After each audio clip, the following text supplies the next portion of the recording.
Welcome back to the Innovate Eco podcast of the Startup Diaries, where we are building our planet positive business in real time on this podcast.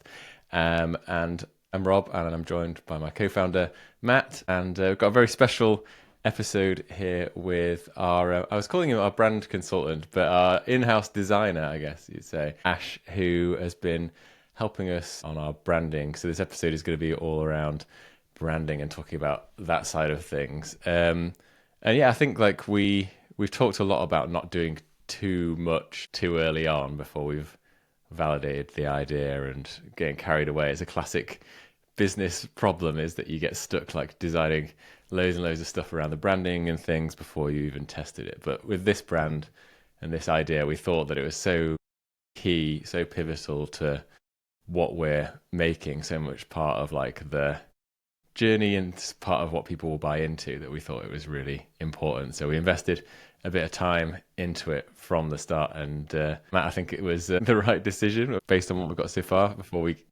yeah. Yeah, 100%. It really made us think about what kind of brand it was, because when we were briefing Ash, we had to tell him what it was we wanted him to do. And to do that, we needed to figure it out ourselves. So yeah, it was very helpful.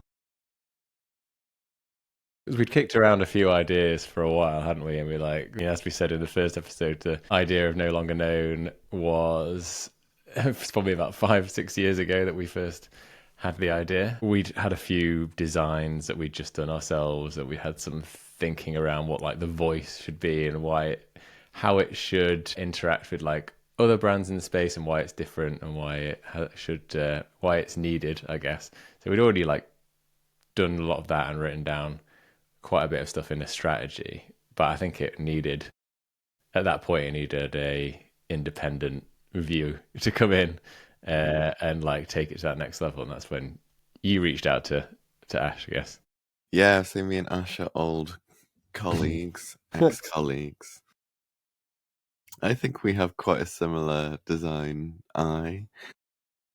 So I definitely trusted Ash with the job. Do you want to give a little bit of background about yourself?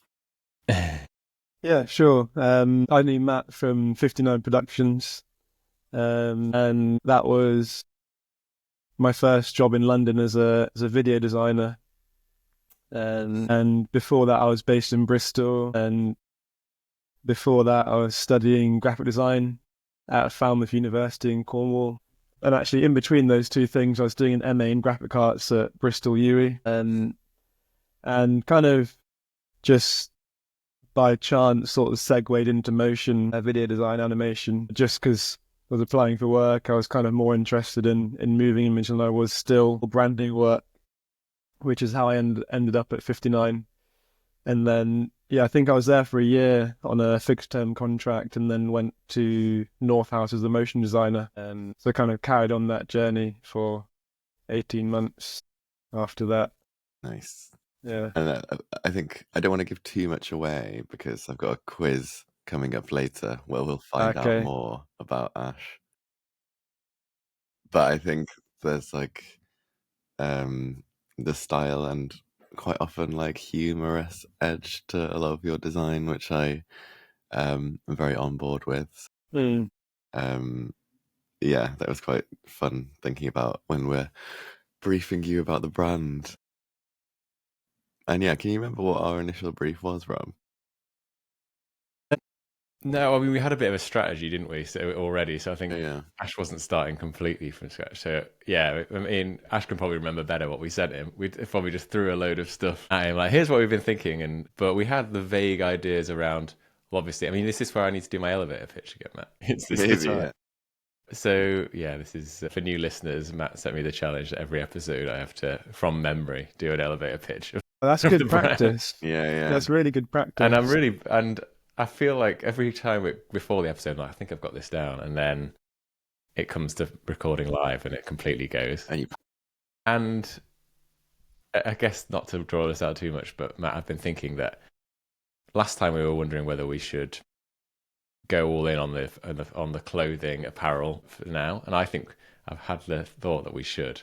Okay. Even if we broaden out eventually, fine. But I think it's key to start with start with one thing and to go with it. So that's what I'm going with. Oh, that's so interesting. What do you mean, yeah. like hoodies and jumpers and stuff No, like that? we'll just keep it in the clothing. Matt was thinking we might eventually do other things outside of clothing, Oh, okay. whether we do prints or we do other things. But I think it's important to start with. I mean, just to start with t-shirts, to be honest. Yeah, I mean, Yeah, definitely. So yeah, I'll give it a go. Here we go. So, No Longer Known is a t-shirt brand where limited drops, where the limited drop numbers are linked to designs of endangered species that are mostly unheard of or very, unusual, I guess. Not your usual charismatic species that are endangered, and the number of those in the wild is linked to the number of t-shirts that are going to be dropped. Yeah, that's it, really, isn't it? Did I miss anything? I feel like I could be more concise, but it was definitely better than the 6-minute elevator pitch that I did last. yeah, I think you could have said more about where the money Oh, goes yeah, sorry, to round it off. and artists. Each design is a unique design in collaboration with an artist local to where that species is found in the wild, and money from the sale of the t-shirts goes to some of the money goes to that artist who we collaborate with, and also some money goes to protect the species or the ecosystem that species lives in. Yes, very key, Matt. I forgot the key parts of the brand, but that's it. Yeah, so that's the elevator pitch. Ash, what do you reckon? Yeah, it's good. It's good to hear as well, because obviously, having worked in it, I've been speaking to people about the project as well, and so it's good to hear the full elevator pitch, because I wasn't actually fully aware of where the money was going and the plan around that. So yeah, without it's getting good too to much hear. into it, like we're running it as a for-profit company at the moment, Yeah. but with like a planet positive for-profit business. So yeah, the other thing, the fashion, the t-shirts are going to be super sustainable, ideally circular. So there's lots of elements to it, but yeah, a key part of it is that we want to give money back, and we want it to be different to traditional fast fashion brands. It's more about less is more. That's the whole vision and message. I think the elevator pitch is getting there. My one bit of advice would be to remember all of the information. Thanks, Matt. But like we keep saying, if I nail it in too early on, Yeah. nail it by like episode 10 or something. So yeah, we'll get there. Yeah, definitely. It's good to practice it in this kind of context as well. Yeah, exactly. So yeah, Ash, like, what can you remember when Matt introduced you to the idea originally? And be honest, did it capture your imagination early on? If so, like, what was it about it, and how did you then start thinking about how you might be able to help, I guess?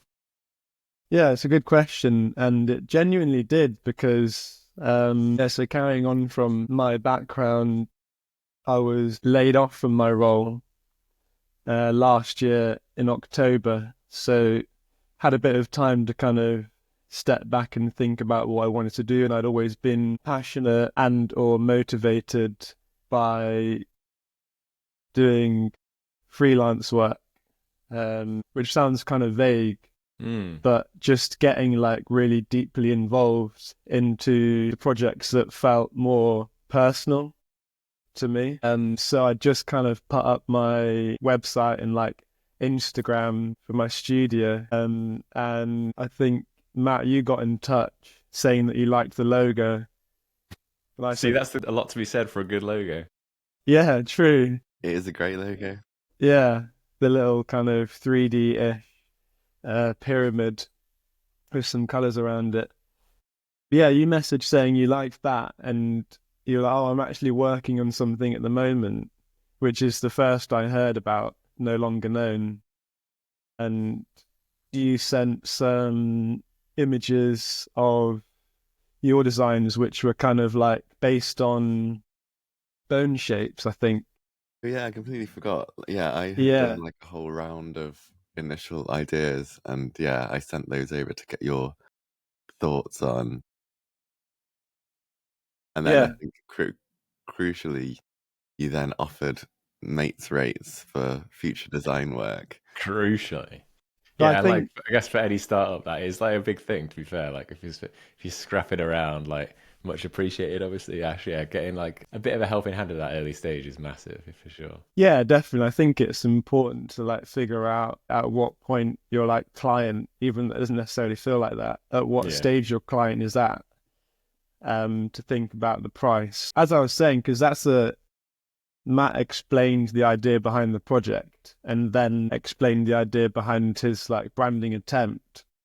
And I loved the sound of the project.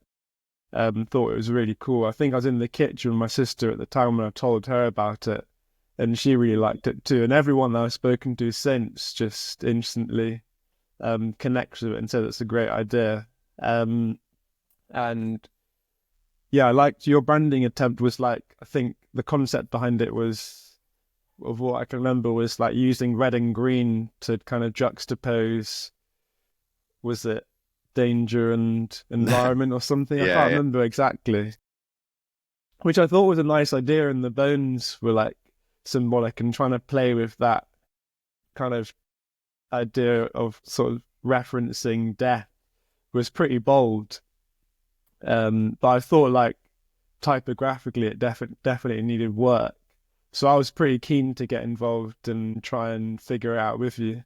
Yeah, I think I remember saying to you early on, like it's a really tricky one to. We're finding it tricky to balance like quite a bleak topic of extinction with we want it to be quite fun and engaging because we think that's one of the whole reasons for doing it is that like a lot of people can't connect with some of the more traditional, quite depressing conservation organizations that are out there. So that was quite a big challenge to set you from the start. I Yeah, it guess was a that's where Matt huge was challenge. I going. think that was then the next brief. So we had that initial chat and I offered up my services. And then a few weeks later, I think you'd written over the strategy and the brief on Notion. So I had that to kind of read through. And that's when it was clear that it was going to be like quite difficult to figure out how to approach that, because it is, in some ways, it's tongue in cheek, but it's also quite serious too. Yeah. So to tread on that fine line was going to be hard. I think it was a little bit daunting, to be fair. Before I started, I was like, I actually don't really know where to go with this, but but as soon as we started, I think, I don't know how much detail you want me to go into at this point, but Yeah, I think it would be good to go through because I think so Ash was basically working. I don't know if this is the way you usually work, Ash, but we'd already started doing stuff on Miro and like on a basically a giant. For anyone that doesn't use, there's several different software solutions that do a similar thing, aren't there? But like a great way for collaborating and getting design ideas. Yeah, Like, is it something you use a it's lot? Or essentially is like, this? I'm sorry. Yeah, go on. It's essentially just like a big collaborative workboard where multiple people can just drop in images and text at the same time. So, and you can kind of see what people are doing at any moment. So we Like, would shared. it? I don't know. Could we talk through it? I mean, obviously, it would be great for just the audio version, but would I it think be we worth? can talk through it, yeah. Especially like the very initial ideas where Ash kind of pitched back to us what he thought like the different types of brand we could be where. Yeah. The yeah. Challenger brand archetypes is basically where we started, wasn't it? Yeah, that was it. So we had the Notion board, and then from that point, I kind of started by doing some research into brand archetypes, which is something that I was familiar with from doing a placement at a studio called Mr. B and Friends in Bristol in 2021. So there's like I think there's like 10 or something. And the one that was pretty obvious that we were going to dive into was the Challenger archetypes. And so I think I found a few articles, sent them along to Matt and said, I think that you could fit these. What do you think? And he sent over some more. And I think off the top of my head, it was like the missionary challenger brand archetype, and then also the irreverent maverick, Yeah. and also real and human, which were like all within the challenger archetype, but three quite different options within that. Can you explain what the challenger archetype is? I didn't realize there were more brand archetypes. So if there's like a layer above Challenger, there's like brand archetypes. Challenger is one of those, and then you can go into that below that as well. Okay, interesting. Yeah. It's worth looking into just out of curiosity. I can't remember the others, but they're like more heroic, like Nike. I can't remember the name of that one, but a Mm. challenger archetype is one that I guess it's kind of obvious in the name that it challenges something like the status quo or companies that already exist within that industry, which is exactly what No Longer Known was setting out to do in terms of the conservation and fashion. So it fit into that quite nicely. Nice. Matt, have you got can you share the board? For anyone that's watching on YouTube or on Spotify, I'm going to put the video on Spotify so people can look at this.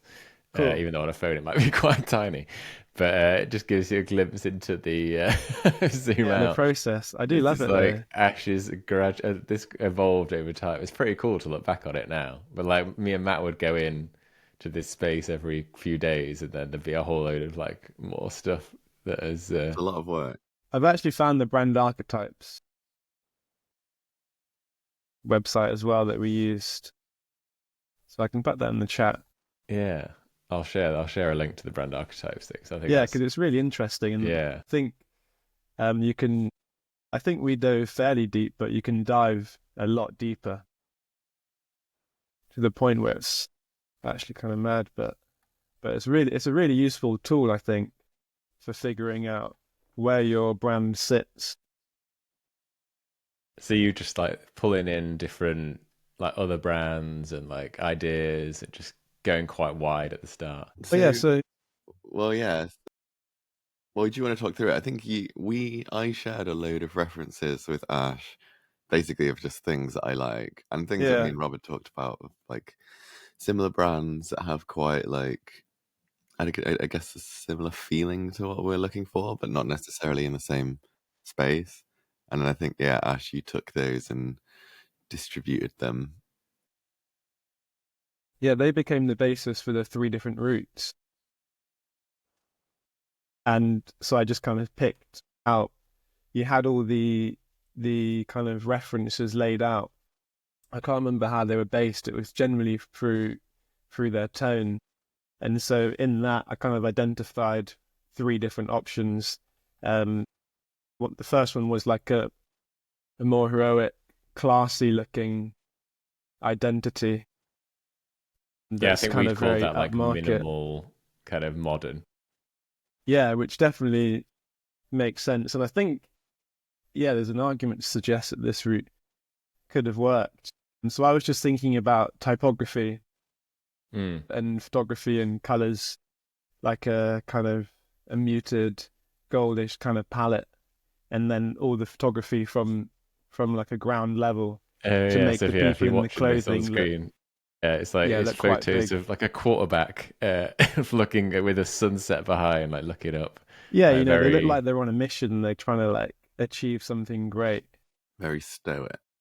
and Yeah, this definitely. was what was like eye-opening to me as someone that doesn't work in design and like is coming to this pretty new, like that way of thinking of like not just really clearly just here's fonts, here's um the description. It's like thinking broader than that. Like what does that brand archetype represent like more widely, like in terms of photos and all sorts of stuff. Yeah, exactly, because it seeps into every aspect of anything visual, I think. And it's a So good I was place to thinking in start when terms you're of like building a product brand, right? Because photography and like team yeah. photography. What's that, sorry?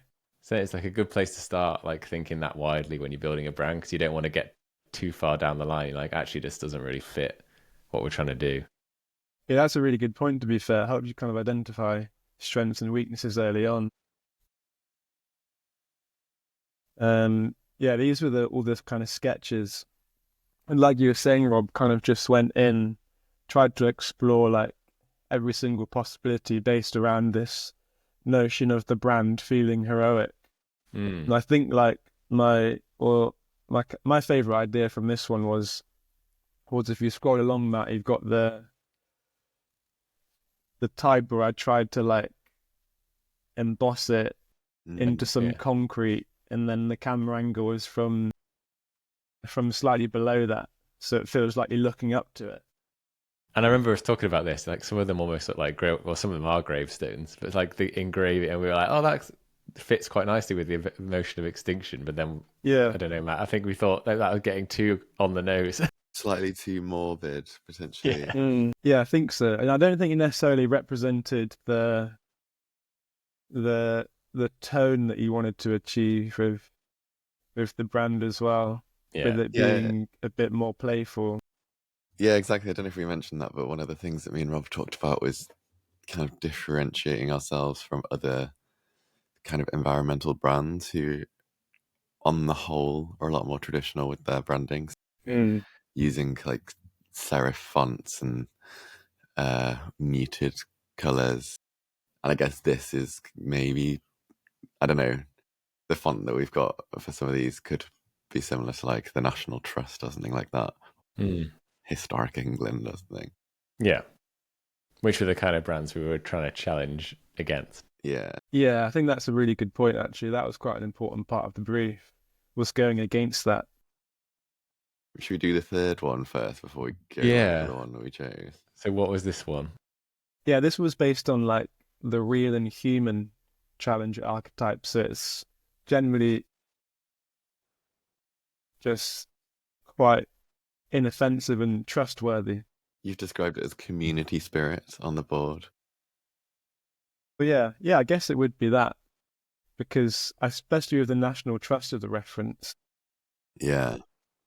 you feel a sense of community whenever you go to a National Trust place, and you obviously trust it too. Yeah, so you've got like Patagonia on here, you've got Supreme, you've got so all these brands that have done quite a good job of building following. So which we do obviously like that we do want to. So that was what appealed to us about this kind of archetype, is that community. And I hesitate to say the word cult, but with Supreme, it feels like some of them almost like verge on that. That they do it so well. So yeah, I think that's fair. Supreme definitely, because they just plaster their logo on anything and it seems to sell. But literally, granted, some of it's quite funny.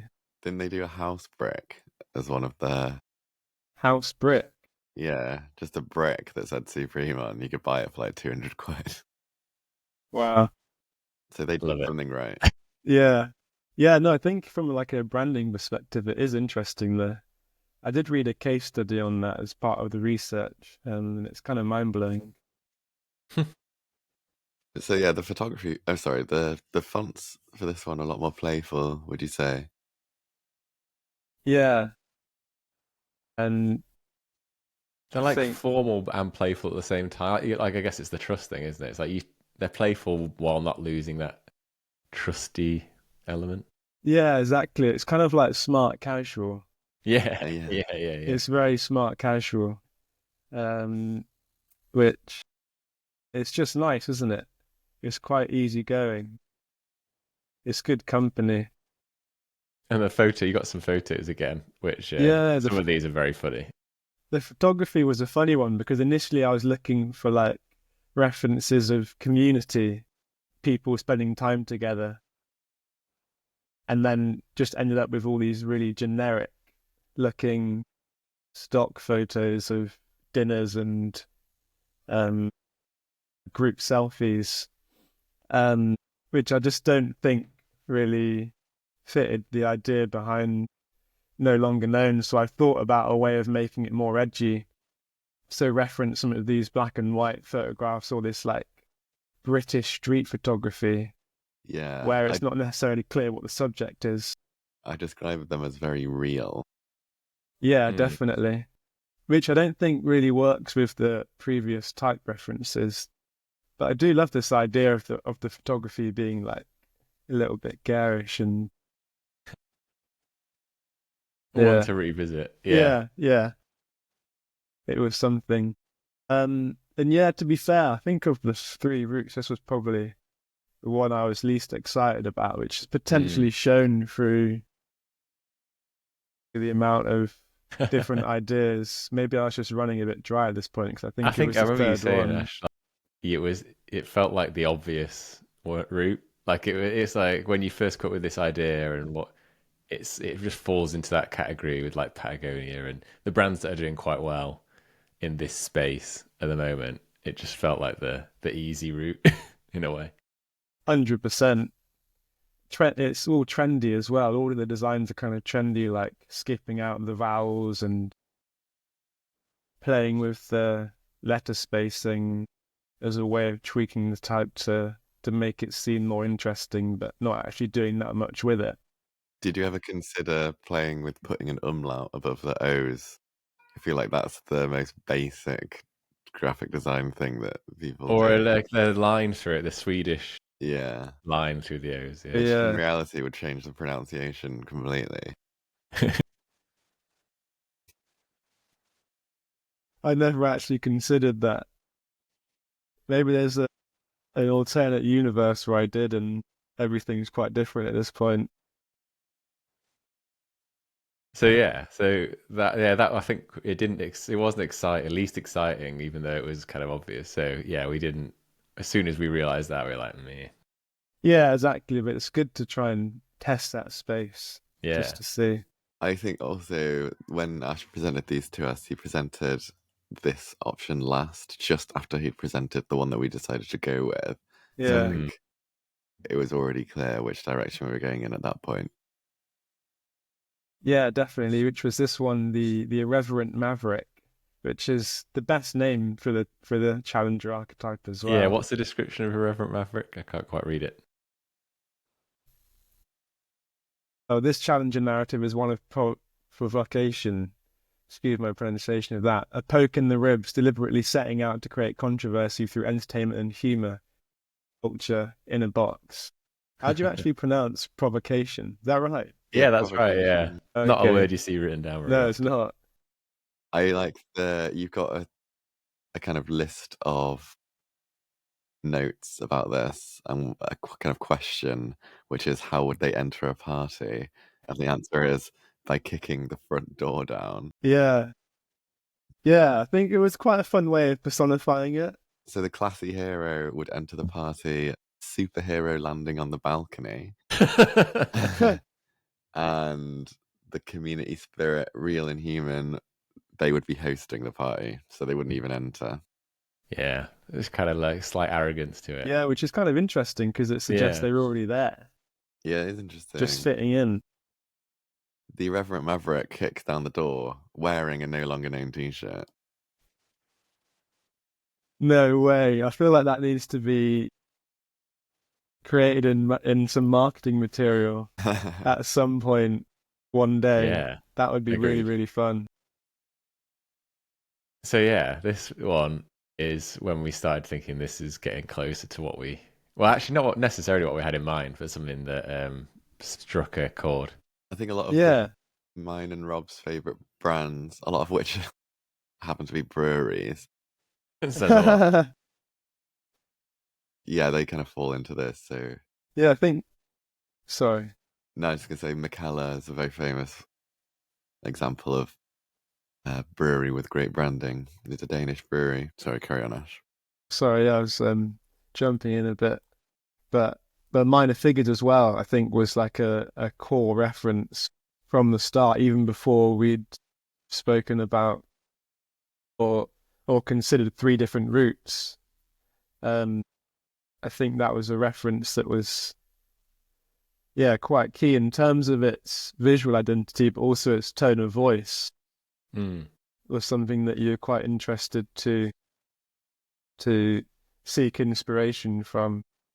And they're a brand that are, again, in a similar way, trying to tackle an issue in a bit of a cheeky way.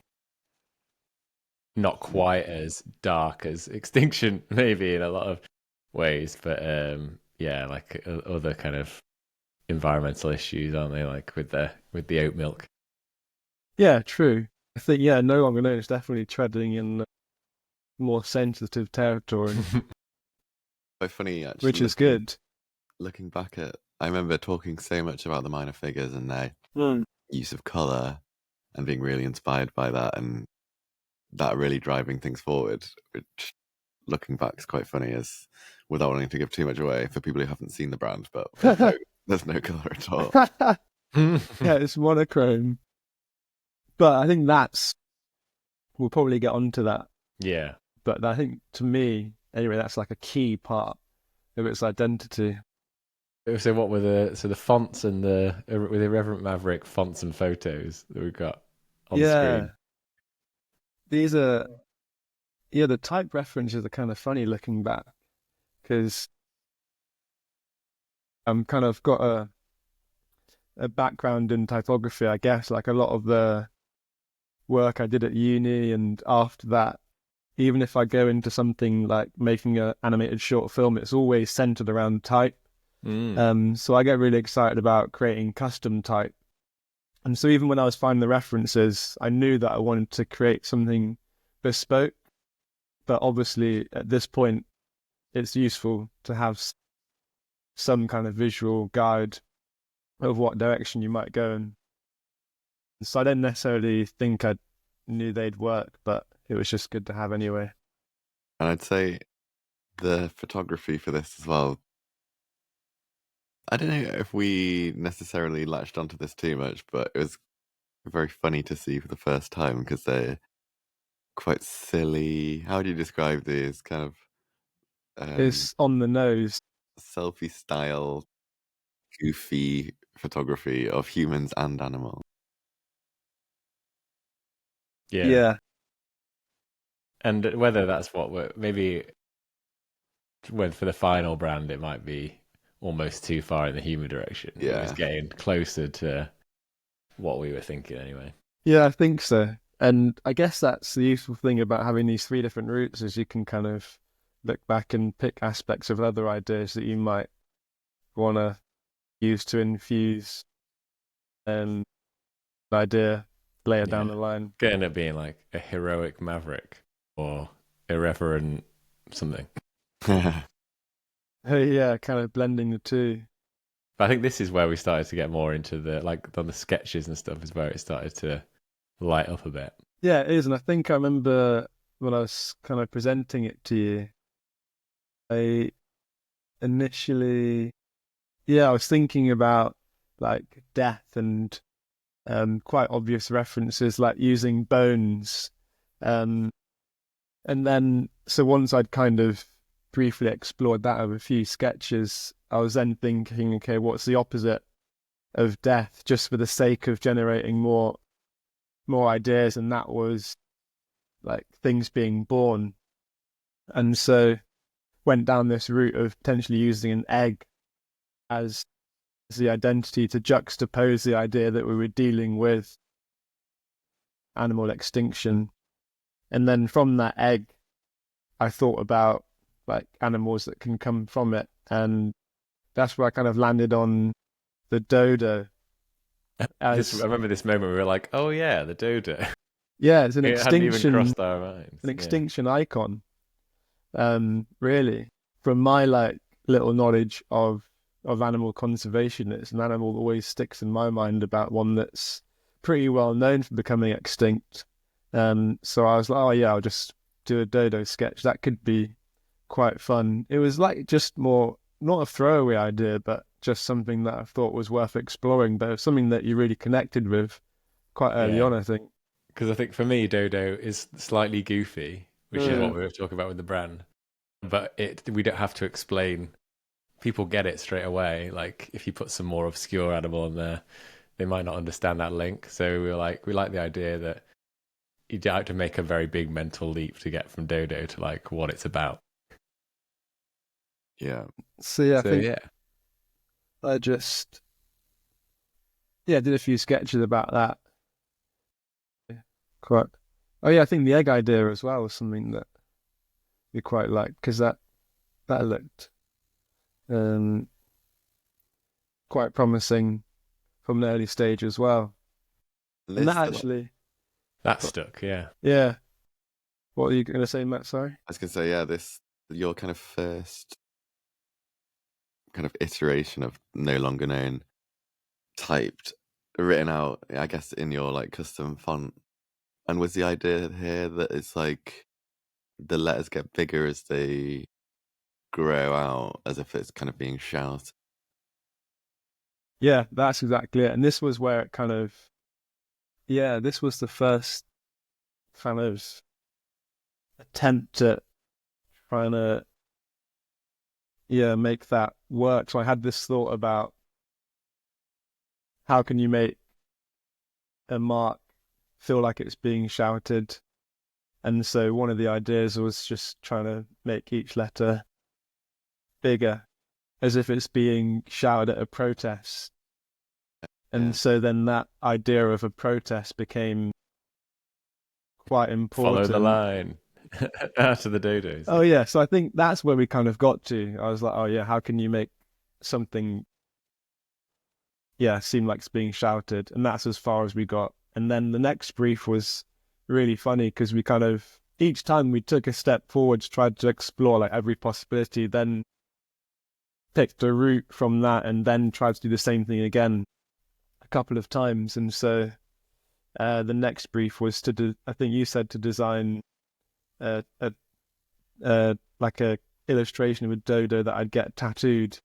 Yeah, that was the brief is something that's the next sub brief, which was hilarious. Simple and kind of stylized enough that it would look good as a kind of minimal tattoo. Yeah. Which maybe one day I'll get. Same. Genuinely.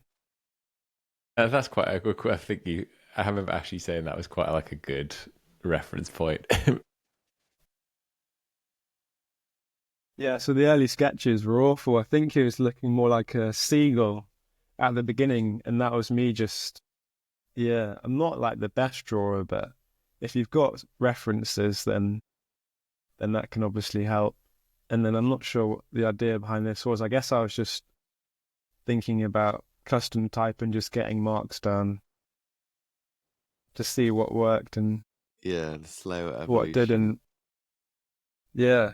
It definitely opened my eyes to like how designing in the open, like just putting everything on paper, is hugely helpful. I never thought about doing like this. Like I would always just think people would go away, iterate, and then just put down like the one they like the most. But like to literally put pretty much everything, even like just little scribbles and stuff down, was so helpful, I found. I do think if we hired a big brand agency, they'd go away for a month and come back with like 3 options.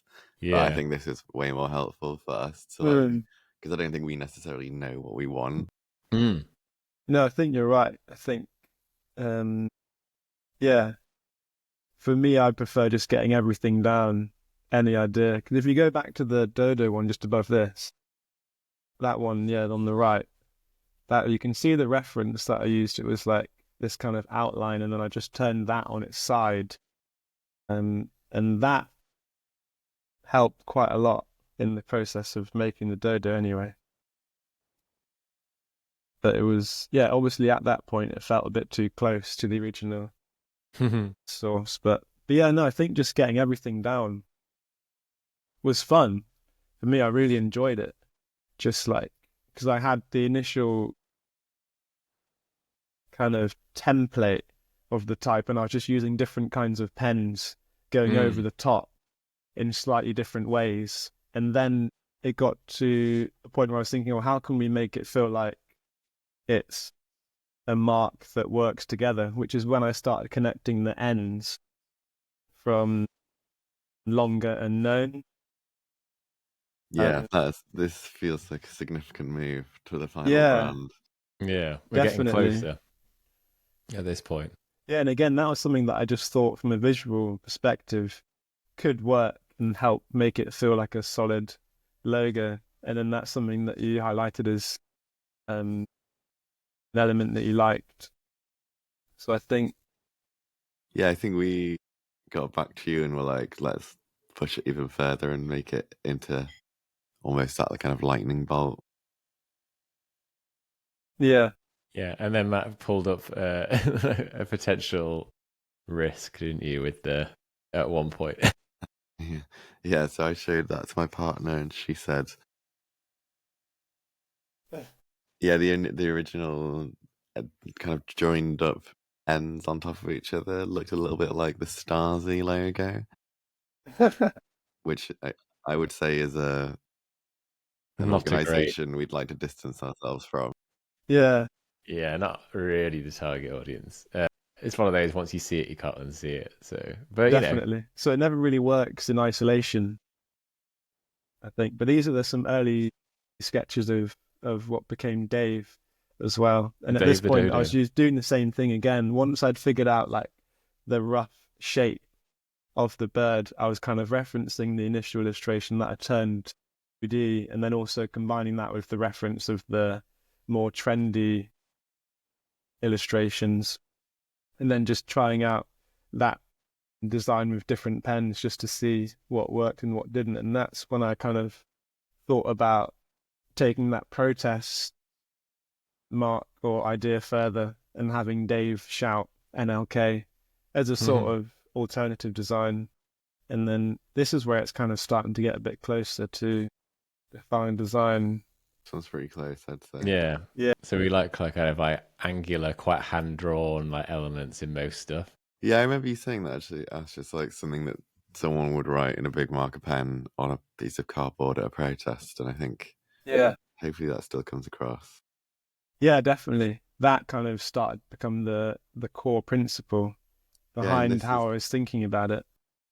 You gave us a set of 4 on like a kind of sliding scale from super rough pen lines to more bubbly, smooth edges, and I think we chose to take forward the second most hand drawn option. Yeah.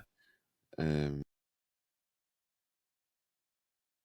then there's the egg. Well, this was another significant moment, I think, and it was actually Matt's idea where we had this N joint up that looked like a lightning bolt or some kind of graph of progression, and we were kind of a bit stuck. We were like, we like this, but how can that combine with the egg? Because we also like that idea. And then I think randomly you're just like, oh, hold on, I think it works as the crack in the egg.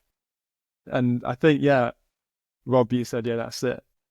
Yeah. I want to say we cracked it, but I don't want to make horrible, cheesy pun. But that was a really important moment, actually, where it did all come together, or at least start to. Yeah, agreed. Yeah, it's like closing the circle. Yeah, exactly. And I remember, at this point, Matt, we were like, "Oh, we need to think about color. Like everything is in black and white." So we're like, you were playing around with different colors and different ideas. Yeah, I did so many different kind of like illustrator color combinations. Some of them were quite interesting, but yeah, I don't know. I can't really remember what the conversations were about color, but we ended up going full circle and then back.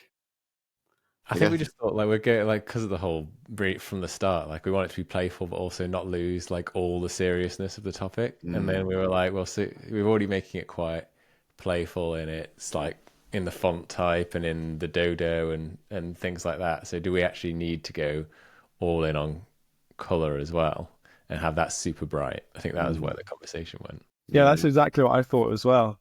I think that the playfulness of the final type design is already fun, and then the monochrome colors is what makes it sincere.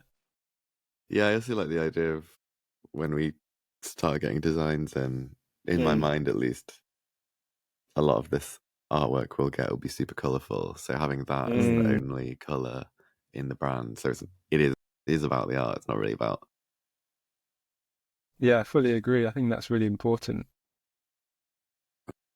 And then that's pretty much, for anyone following on the video, that's pretty much where we got to. Yeah, so then the final design, I added, if you zoom in, you should be able to see them. So kind of it all became centered around the protest idea, so that the egg logo and the type have these little white splats, which are supposed to be like splats from spray paint.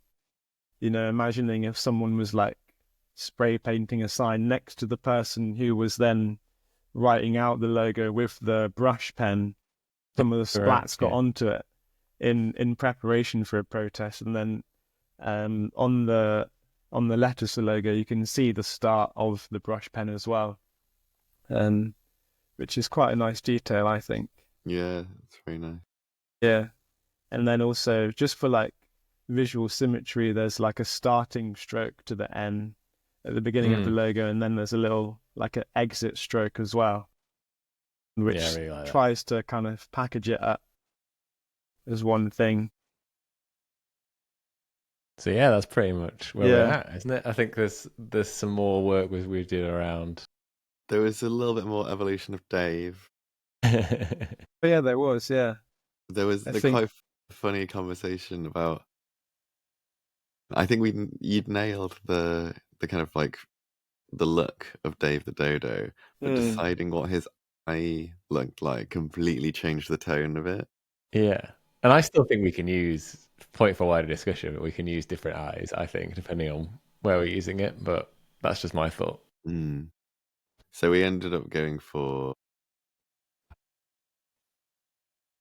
well, how would you describe that? The happiest version of an eye, which is kind of like a squinting smile eye. Some of them are quite funny. This one here, he looks like he's absolutely wired. Yeah. Also played with the kind of cross eye, thinking about death and extinction, but yeah. and again, quite morbid. Yeah, and I quite like the idea of these being different options for like different contexts. So if you go into the 404 one, I think I use that as an example of like this is very how creative, you could change the look of Dave to respond to the context of its use. And he's kind of like confused because the page is extinct, i.e. doesn't exist.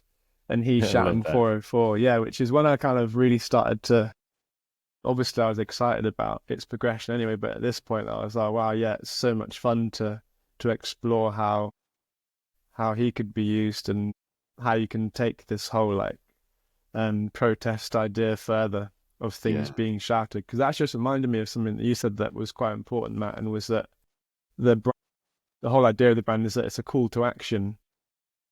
So Dave actively saying something was yeah, I think quite important as well.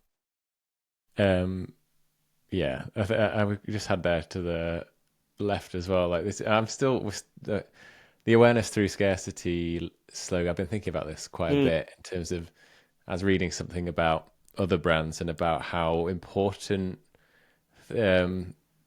like things like rhythm are in slogans and things, which I and having like certain numbers of syllables. Like if you look at big brands, I can't think of many examples off the top of my head, but a lot of them are very either rhythmical or do certain things. So this was a driving awareness through scarcity was just something that I came up with as a very early stage. So maybe this will evolve.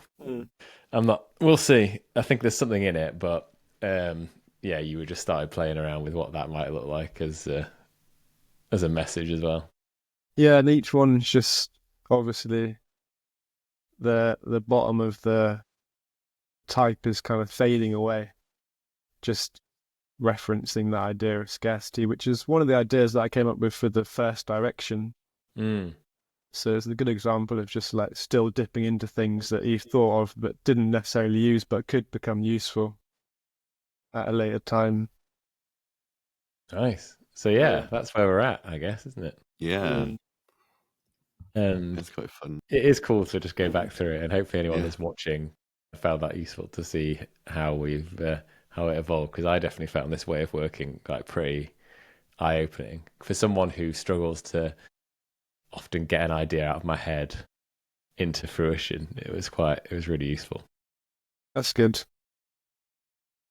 Nice. So yeah, we've got where we go from here is the next is a topic for future discussions and stuff. But excited to potentially carry. I know actually, like you've done a few things like little animations and stuff with like the dodo, which could be quite cool. And there's loads of directions we can take it in from here. Yeah, I've animated the egg cracking, opening, and then Dave popping out, which was so much fun. Yeah, that was great. I love playing with Dave.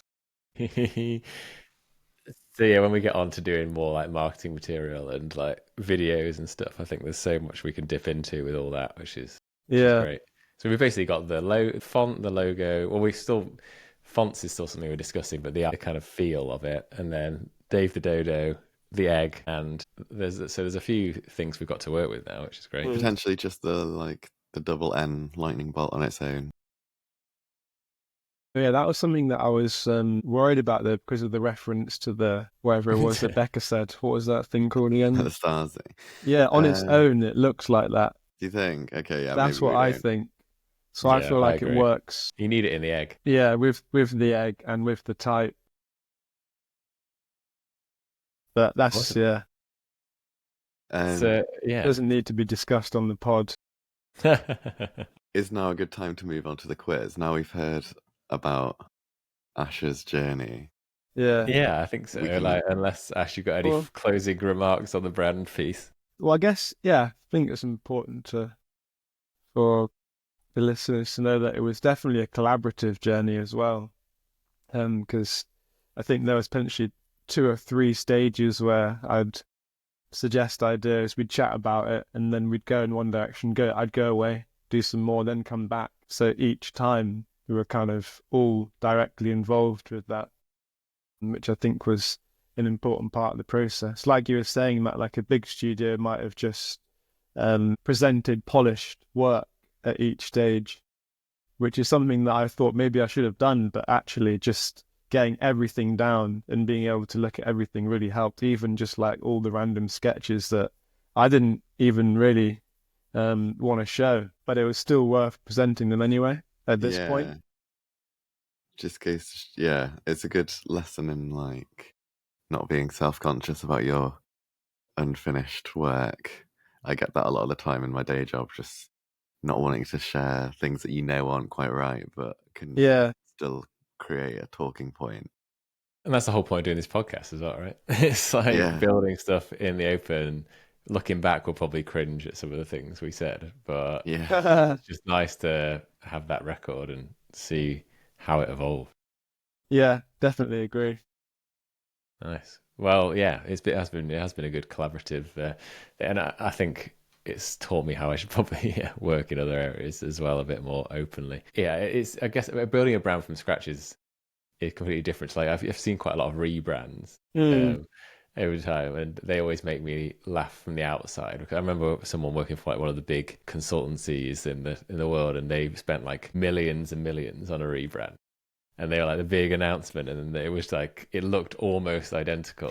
Maybe the font was slightly rounder, and the slogan was something really obvious, like "We're a consultant." Don't know, but like, and you just think like. So I've always been a little bit skeptical of some of like of that work, but I think building it from the start was really cool. Yeah, because obviously when you see a rebrand, it's just the tip of the iceberg. Yeah, exactly. What they mean is all of like the tone of voice, which is internal and external and everything like that. You don't necessarily see. Well, and tone of voice is something we did talk about, but that's something that we need to carry on working on and stuff. All comes into the brand. So yeah, that's just the start of the brand journey. So thanks for everything you've done so far, Ash, and stuff. And let's go on to the quiz.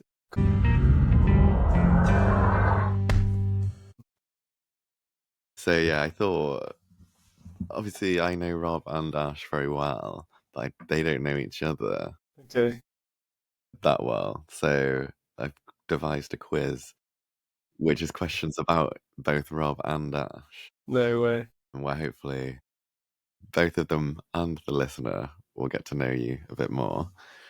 So I'm gonna alternate between questions about each of you, but I'll start with Ash. A question about Ash for Rob. Okay.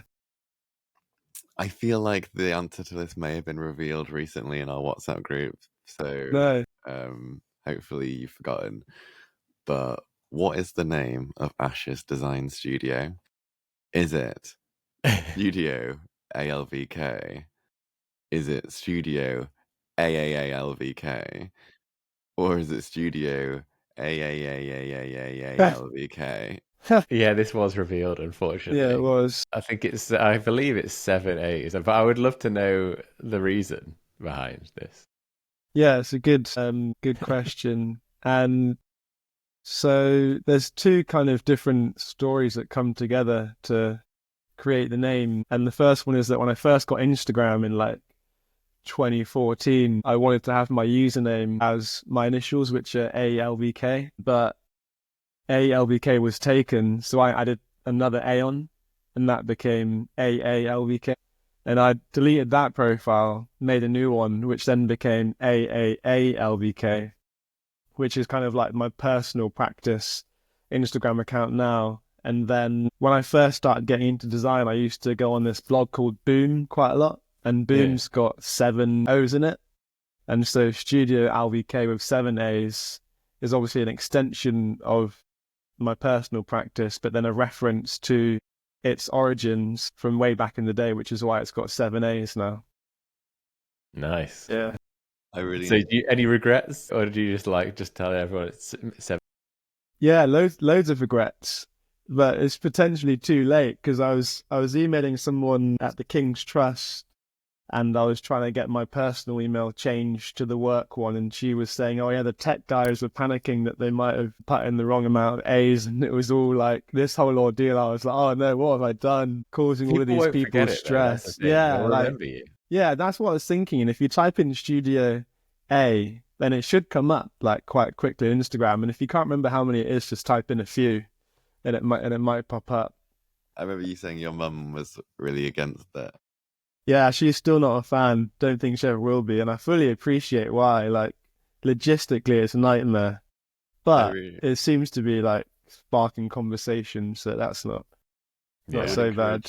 Everyone to go to your website. I really enjoyed is it if you click every A has a link to a different random website? Yeah. Including a recipe for cauliflower and cashew stir fry. I'm glad you explored that because it's quite a subtle feature that I'd actually forgotten about. But yeah, that's where I want to go with the whole website design. It's like I did have one website a few years ago that was just covered in A's. And there was this idea that like you had to chase them to try and click on the link. It's so annoying. Yeah, really annoying. This is building on the brand of everything is just slightly annoying, but very memorable. Yeah, I think that's exactly where it's going to go. Oh, I love it. Yeah. I'll put a link to the website so people can go and explore the A's. Yeah, cheers. Okay, so now for a question for Ash about Rob. Yeah. Rob's cat is named after a famous environmentalist, but No which way. one? Is it A, Greta Thunberg? Is it B, Charles Darwin? Or is it C, Al Gore? Okay, this is interesting. So if I just kind of go through a process of elimination, I don't think it's A because I don't know how old your cat is. He's 9. 9. Greta Thunberg has been in the seems to have been around maybe that long, but I don't know if you'd name a cat after her. B, Charles Darwin, historical route would make sense. I don't actually know who Al Gore is. Isn't he the American politician who was, when George Bush was elected, he was the alternative.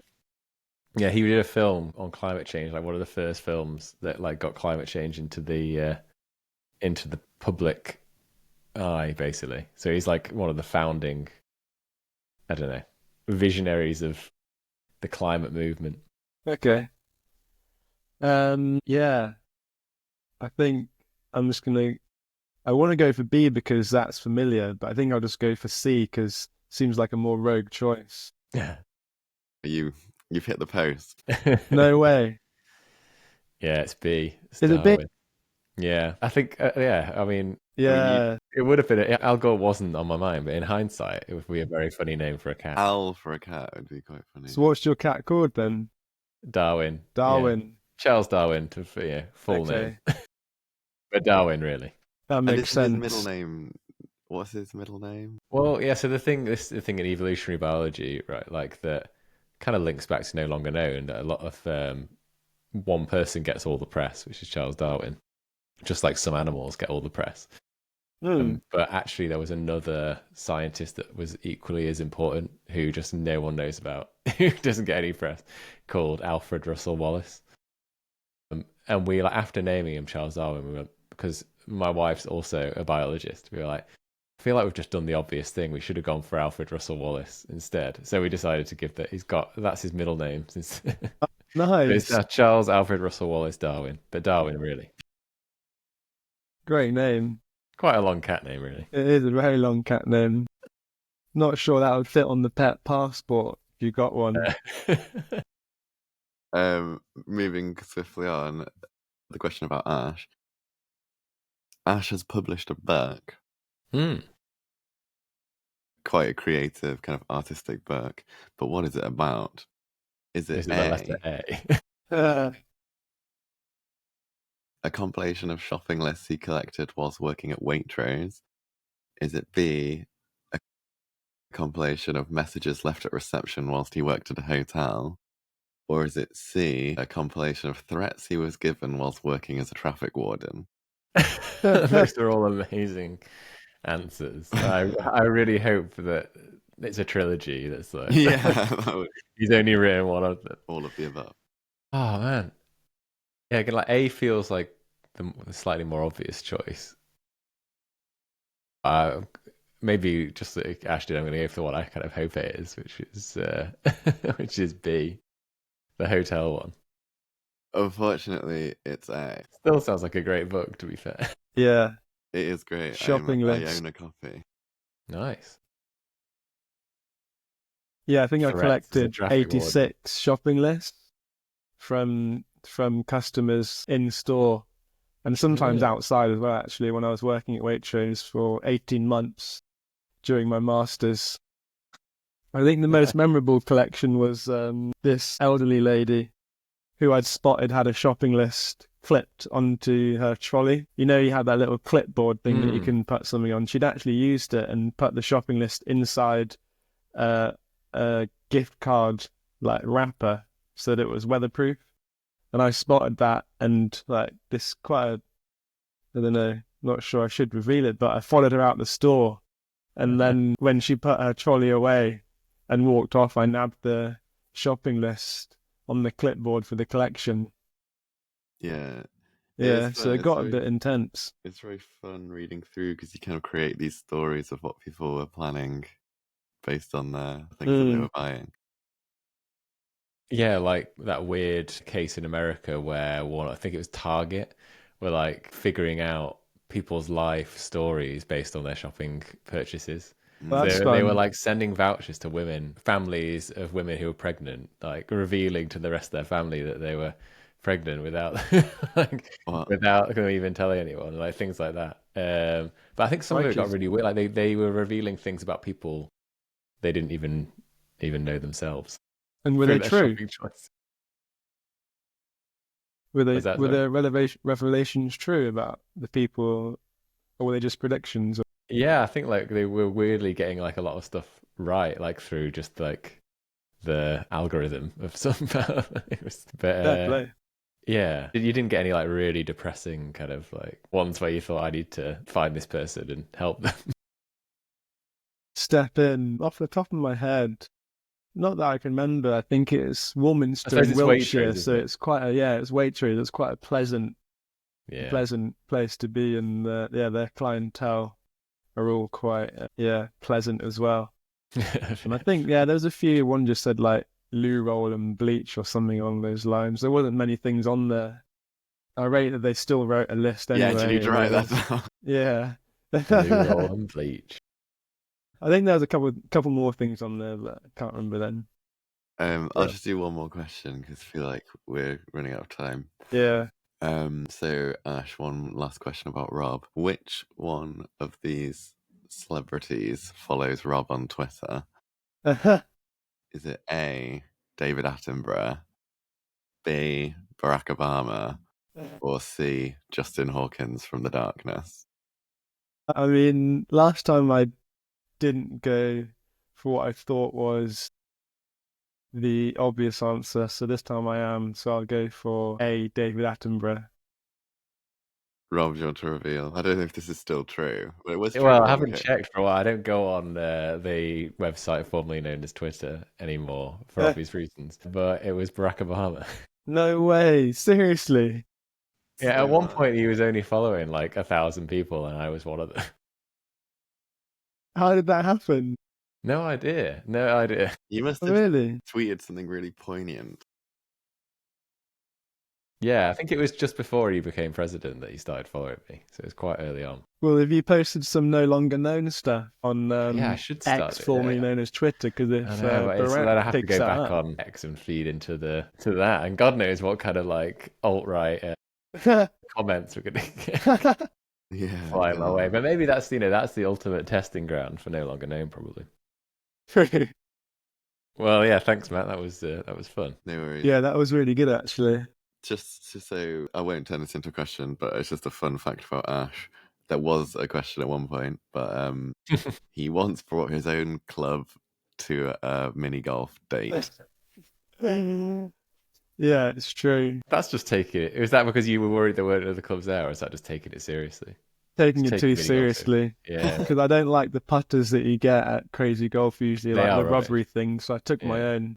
Did you bring your own ball as well? No, Step too far. that's the next step. Like, is it like a Titleist Pro ball? I've actually got some balls with AlVK on them, which was a gift from my mum. So yeah, maybe I'll take those next time I play. That's nice. Yeah, no, I did absolutely annihilate the course with my own putter though. It makes a really big difference. Do you think it made a good first impression for the person you're on a date with? I don't know about good, but It definitely made an impression. yeah, exactly. Yeah, if she wanted to find like someone who took golf really seriously, then yeah. I think it just looks a bit menacing walking through Bristol Cabot Circus, like swinging a golf putter around as well. You don't have to swing it around. Yeah, I didn't have to, but I did. Brilliant. Well, thanks very much, Ash, for coming on the podcast. Yeah, That was, Yeah, cheers. Thanks nice for to having me on. relive the experience of the collaboration. It's been great, and just the first step of many more Dave animations and things to come, I'm sure. Yeah, I hope so as well. Yeah, I can't wait to carry it on and see where we can take the brand and also see where the company goes. I think it's a really exciting idea. It's got a lot of potential. Thank you very much. Yeah. Yeah, you're welcome.